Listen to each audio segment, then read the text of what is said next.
എനിക്കായി കരുതുന്നവൻ, ഭാരങ്ങൾ വഹിക്കുന്നവൻ,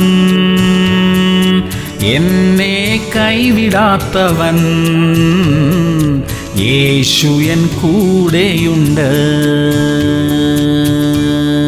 യോഹന്നാൻ 14:18. ഞാൻ നിങ്ങളെ അനാഥരായി വിടുകയില്ല, ഞാൻ നിങ്ങളുടെ അടുക്കൽ വരും. പ്രിയമുള്ളവരെ, നമ്മുടെ പ്രിയ കർത്താവ് നമുക്ക് തന്നിരിക്കുന്ന ഉറപ്പേറിയ വാഗ്ദത്തങ്ങളിൽ ഒന്നത്രേ ഇത്. സഹായമറ്റവരായി നമ്മെ കൈവിടുകയില്ല എന്ന് യേശു കർത്താവ് നമുക്ക് വാക്ക് തന്നിരിക്കുന്നു. മനുഷ്യരാരും നമ്മെ സഹായിക്കാനില്ലാത്ത സന്ദർഭങ്ങൾ നമ്മുടെ ജീവിതത്തിൽ ഉണ്ടായെന്നിരിക്കും. അപ്പോഴും നമ്മുടെ അടുക്കൽ വരുന്ന, നമ്മുടെ കൂടെ ഇരുന്ന് നമ്മെ സഹായിക്കുന്ന കർത്താവ് നമുക്കുണ്ട്. അതുകൊണ്ട് എന്തിനാണ് ഭാരപ്പെടുന്നത്? പ്രാർത്ഥിക്കാം. സ്വർഗീയ പിതാവേ, ഞങ്ങളെ സഹായിക്കാൻ ഞങ്ങളുടെ അടുക്കൽ അങ്ങ് ഉള്ളതിനായി സ്തോത്രം. കഷ്ടങ്ങളിൽ ഞങ്ങൾക്ക് ഏറ്റവും അടുത്ത തുണയായിരിക്കുന്നതിനായി നന്ദി അപ്പാ. യേശു ക്രിസ്തുവിന്റെ നാമത്തിൽ തന്നെ.